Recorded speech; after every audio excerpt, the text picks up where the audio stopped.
Thank you, Ken, and good morning to everyone. It's great to be getting ready to kick off another season.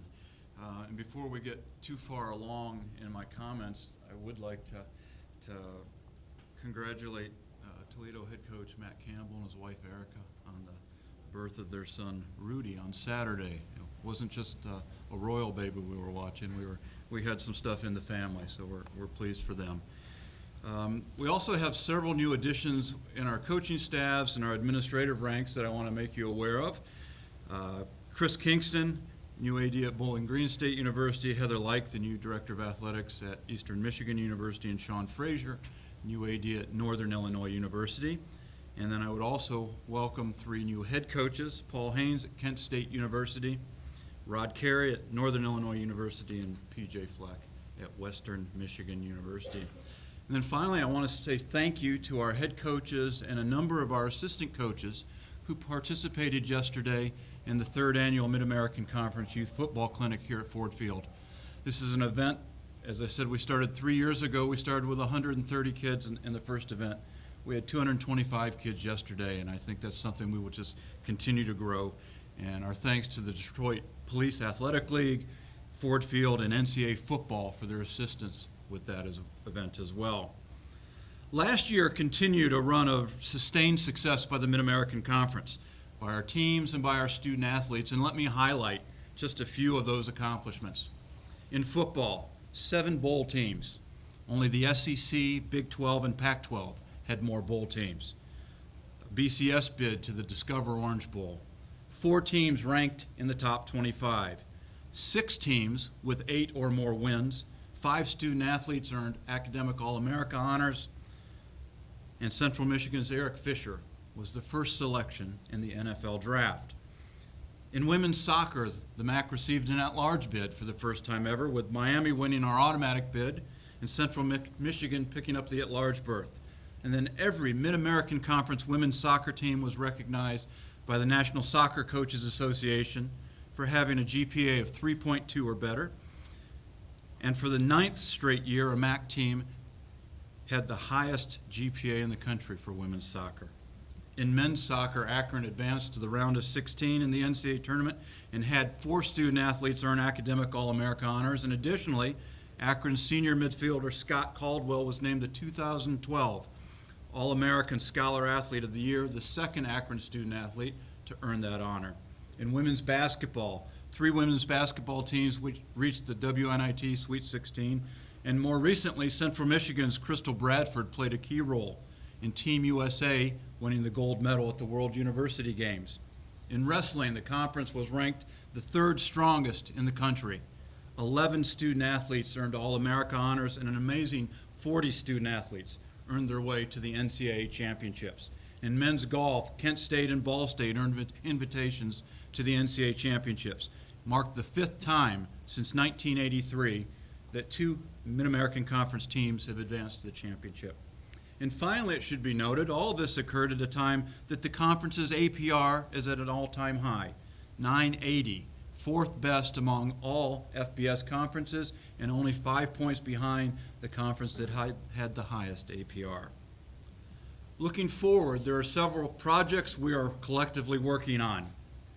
This will mark the conclusion of the Bowl Championship Series as we move towards the College Football Playoff in 2014.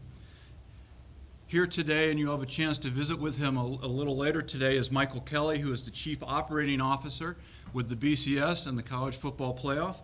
I hope you'll get a chance to interact with Michael. And then there are 2 tasks we need to get done in regards to the College Football Playoff. First is finalizing what we're doing with the selection committee. The conference commissioners were still in discussions of exactly who should be on that committee, what the numbers should be, and the procedures that will be in place. My guess is it's sometime late this fall, early winter before all of that gets ironed out. And then additionally, the group of 5, and when I talk of that, I'm referring to the American Athletic Conference, Conference USA, the Mid-American Conference, Mountain West Conference, and the Sun Belt.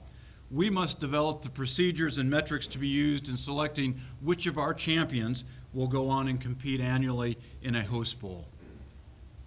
Our membership is still engaged in finalizing our bowl lineup for the 2014 to 2019 period of time. What we do know as we sit here today is we have 2 bowls contracted for that period. It's the GoDaddy Bowl in Mobile, Alabama, and the famous Idaho Potato Bowl in Boise, Idaho. I anticipate that we will contract for 2 or 3 additional primary bowl tie-ins, and I expect there will be several backups included with that. Over the past 5 years, this conference has averaged 6 bowl-eligible teams, and while I will not go into any detail regarding who we're talking to, we'll hold that feature for some time in the future, probably 30 to 90 days in the future when we announce who those additional bowl partners may be. I would urge everyone to be cognizant of the new penalties associated with the targeting of a defensive player. It will result in an automatic expulsion from the game. And if you're thrown out in the first half of the game, you'll sit the second half. If you're thrown out in the second half, you'll sit out the first half of the next game. Clearly, we're trying to get high hits out of the game. Player safety is first and foremost of what we're thinking about here. And we, quite frankly, have to change the culture where we're in a TV age where we've kind of glorified those high hits. We have to take that out of the game. We've got to protect both the defender and the offensive player, and that's the purpose there. I would urge you to visit with Bill Carolla, who is here, our coordinator of football officials. I know he'd be glad to walk you through the procedures with that and the thought process and the philosophies involved in that. Probably the biggest issue from a global perspective that I see occurring this year will be focusing on the governance of the NCAA. We are already headed down that path and beginning those discussions, and if you've paid attention to the media reports coming out of several other football media days, obviously that's an issue front and center with our athletic directors, our presidents, and our commissioners. Currently, and perhaps a history lesson is in order here. Currently, we operate under a system that is a weighted representative form of governance. We no longer, in fact, since the early 1990s, we have not had a one institution, one vote form of governance. It's a weighted form of representation. What we currently call the 6 BCS AQ conferences have the highest weighting for their votes. Then there's a group of us, probably the rest of FBS, our votes are weighted a little more. Then it steps down if you would get into the Horizon League and the Ohio Valley and those sorts of things. And that affects how many representatives you have on groups and how much weight your vote carries. Maybe your vote is worth 3 points, somebody's vote is worth 1 point, somebody's vote is worth something else. And then in the past, really the past 4 to 6 years, we've evolved into, instead of working things through our governance system, we've worked it through a series of working groups or special committees that were set up to then funnel things directly to the board of directors, which is comprised of the presidents of representing our various conferences. The system's broken, and it's broken because we don't have a place to come together and collectively talk about the issues affecting us. We're essentially in silos, where Mid-American Conference, we're in our meeting and we talk about what's important to us, and we might develop proposals or things to go forward. The SEC may be in their room having their discussion, Big Ten, Conference USA, etc. But there's really been no place that we can come together and have that conversation collectively. And that's truly what's missing. Now, I'm not advocating that we go back to a one institution, one vote. I don't think that's realistic. But we have to find a way that we can communicate together. I think the best example of this is the issue of the miscellaneous expense allowance.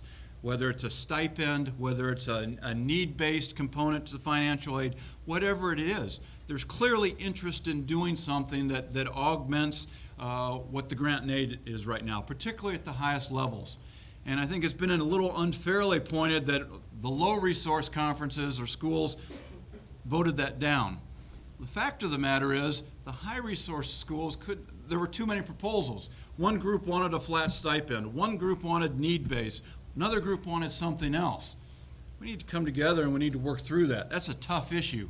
There's tax implication. There's implications if you're a student athlete and remember, we get beyond football and basketball, most student athletes' financial packages is not just all athletic aid. It's usually a need component for a number of the kids. Well, you have to be careful with what we do so it doesn't replace a need component. Does it no good to have a stipend that goes to a student athlete and they lose $2,000 because they're picking up another $2,000 here?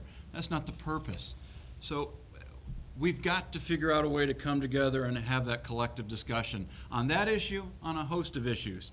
I think the January NCAA convention will be very interesting because that was already teed up to be focused in on that. And I think in the months leading up to that, there will be a fair amount of homework done and seeing where we can go with that. And I'm anxious to get that done. From there, let me open it up and see if you have any questions you'd like to ask. And I will let you know I will be available later for one-on-ones as well. Commissioner, there's been a lot of talk of we'll see Pizza Bowl going forward. Mhm. See there being a Pizza Bowl and stuff. What do you? It's a good question. Little Caesar Pizza's Bowl has been a wonderful partner of the Mid-American Conference, and we've been proud to be associated with that league. I know Ken Hoffman and his staff are working to see what they can do to put together a game. We're interested in being in bowl games, and so we're interested in talking to folks who want to put on bowl games. And if Ken is able to bring something forward, we'll engage in that conversation. There's been a discussion of possibly playing the game at Comerica Park. Do you see that as being feasible? No. John, this may be to our next speaker, but as a commissioner, wouldn't it be easier in terms of, you talk about high hits and whatever, just to legislate, only tackle below the waist? I mean, it sounds oversimplified, but that's basically what you're saying. No, I want hits from the shoulders down. I want to take the head and neck out of it. And I think we would all agree that's where some danger comes into it. But if I go on, the one hit that's always shown on TV as being indicative of what they want to legislate out, it's not a hit, it's not a helmet hit. It's a hit to the chest where the guy loses his helmet brand. That or using the crown of your helmet. I mean, that's what we've got to get out of there. I mean, that's the challenge of what we're dealing with here. What I would say is, I would argue that virtually any hit we see in which the defender wraps up the offensive player is more often than not a legal hit. And the hits we focus on are when they come in high with a shoulder or an elbow or lead with their head. Regarding the stipend issue, does the MAC have an official preference or a blueprint that they would like to see further explored, I guess? Well, it'd be disingenuous of me to say that we don't have concerns from a financial point of view. But we also recognize, and I certainly do, that the high revenue producing institutions have some unique pressures on them, and we're going to have to figure out a way to come to grips with that. Personally, and we don't have an official position on this, personally, I'd like to explore some need-based models. But I'll engage in whatever the discussion is, and we'll see where we go from there. So your feeling is there is enough support nationally and like you said, from the power council, this has to be dealt with one way or the other? Well, I think we recognize there's an issue here. We got to quit kicking the can down the road. We've got to sit down and figure out a solution that is viable. Wondering if I could get your reaction to the comments made yesterday by the commissioners of the ACC and Big 12 about seeing the future for the power conferences being in a super division, and obviously how that could potentially impact MAC football. Well, I'm not sure that's completely what they said. I think they got there, but I think they said that's kind of a last resort. They're looking for a system in which their views can be clearly articulated and we can address them. We've not had that system for some time. So I think let's play out and see if we can get our governance system working. We need to get our ADs much more engaged than they have been in the past. That's I would say, a problem. When we went to the representative form of governance, virtually what every conference did, they ended up with one or two ADs on one of the various cabinets or councils, and every other AD in the room kind of signed off to them. You guys handle it. I need 13 ADs engaged in what the national issues are. Now, I also need my presidents engaged and my faculty reps and my senior administrators. but I particularly need the ADs engaged. I think if we do that, we can take care of the issues. Yes. Commissioner Volpe yesterday said specifically that NIU and Texas aren't much alike. Do you see them drawing the line in the sand? Actually, he said Northern Iowa Northern Iowa, yeah. and Texas are not alike. You know what? There's no doubt. There is great diversity from the top of Division I to the bottom of Division I. I would also argue that in most of the high revenue conferences, there's great diversity in those conferences as well. That's part of what we do, and it's our job to manage that. I would suggest, yeah, there are differences in how much revenue they're generating and some of what they're spending, but I think as we've shown in a few of the examples I talked about, we're able to go out there and compete. And so the question is, can we come to agreement on a set of rules that allows us to coexist amicably? I tend to believe we can. Talk a little bit, if you would, about how proud you are of what your conference was able to do on the gridiron last fall. Eric Fisher, the bowl game, upsets of the other FBS schools, etc. It was truly a bright, shining moment for this conference and validation of some of the things we've talked about. And you know, I've talked about in terms of it's a simple formula that's really hard to execute. You go out and hire really good head coaches who put together good staffs, who recruit motivated student athletes who come in and develop, and we go out and compete. And it sounds simple to do, and it is incredibly difficult. But it's a culmination of an effort that takes, it starts at the top of each of our institutions with the presidents and their board of trustees, and back through the athletic administrations, through the staffs, and through the student athletes. All we ask for is a chance to compete. And when given that, we'll let the chips fall where they may. Now the challenge for us is to take that from being an exception and make it more of the rule. Now being in 7 bowls every year is going to be challenging just from a numbers perspective, but I think I think if you would talk to our coaches and our athletic directors, we expect to compete to get into a BCS bowl, or when we get into the college football playoff, we expect to be challenging to pick up that host bowl slot. We have high expectations. We'll see every year if we can live up to those.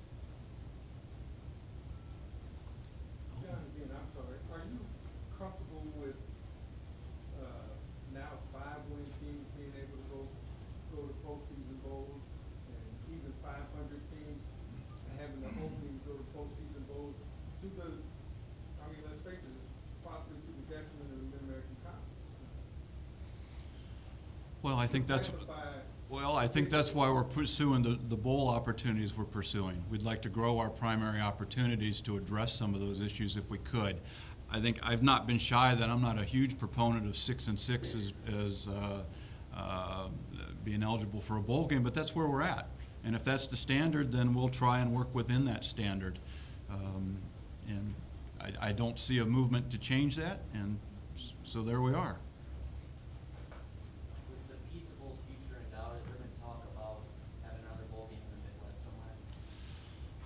Been conversations about bowl games in all sorts of places. And kind of as I said, we're interested in talking to people who are interested in putting on bowl games, who will form solid partnerships that we can grow within and grow with. How do you feel about Ford Field Bowl? You know what? We were aware of what was likely to occur for, since last January probably. I think there was some question whether or not we might be involved in the game every other year or for a small portion of that time. We're proud to be partners with Ford Field. We have a great championship game here. It's a chance for us to bring our student athletes and our fans into a wonderful venue where that first Friday in December, we know it's going to be 72 and sunny. And not many Midwestern conferences can do that. And so we're fortunate to have that. They partner with us on a number of things. The youth clinic yesterday was another prime example. So, we have a good partnership with Ford Field and look to continue that. It's not getting closer to a decision on being a 12-team or 14-team football comp. You have this on where that stands right now. I don't think it's an either or. We've had you grow your conference or you add members probably for 2 primary reasons. You do it to survive or you do it to get better. we have the luxury of being able to be deliberate. Is 13 a little bit of an inelegant number? Yeah, it probably is, but we've made it work for, what are we, 7, 8 years now? So there's no, I don't have a clock ticking, or I don't have administrators breathing down my back saying, boy, you've got to grow us.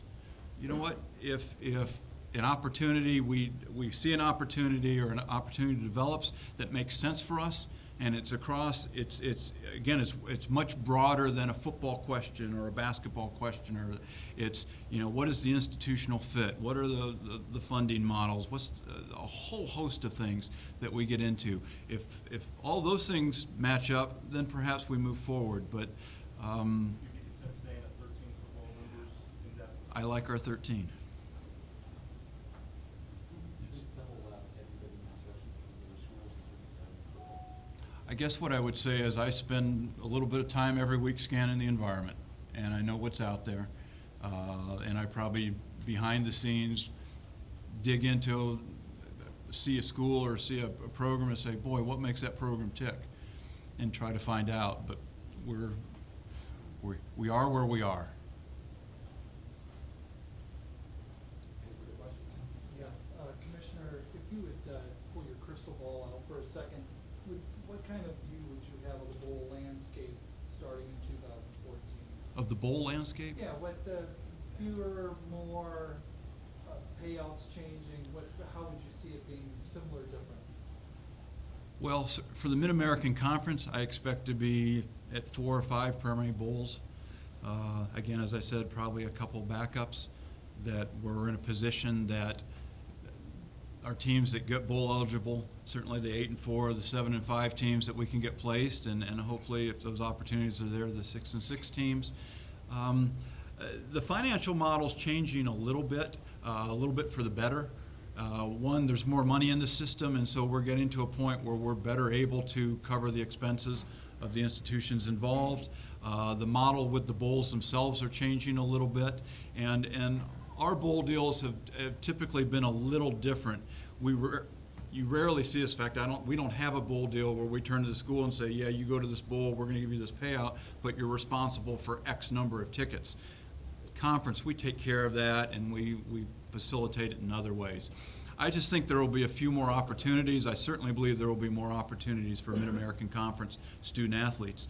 The FBS subdivision is growing a little bit. I think we'll be able to accommodate a few more bowls. I think I read somewhere somebody's expecting 40 bowls. I don't know that we'll get to that high, and I don't know that that's healthy, but I expect there will be a couple more new bowls within the system. And kind of to follow up on that, you've mentioned that you're seeing the potential of more FCS teams come up. I mean, could you kind of... Well, I think they've already come up. I don't know that there's going to be much more movement up. There really aren't that many more slots. Because of the movement that was occurring, Conference USA and the Sun Belt brought in some FCS schools by and large. For the time being, Conference USA says they're happy at 14. I don't know for sure what the Sun Belt is thinking, but I don't think there's too much more room in this subdivision.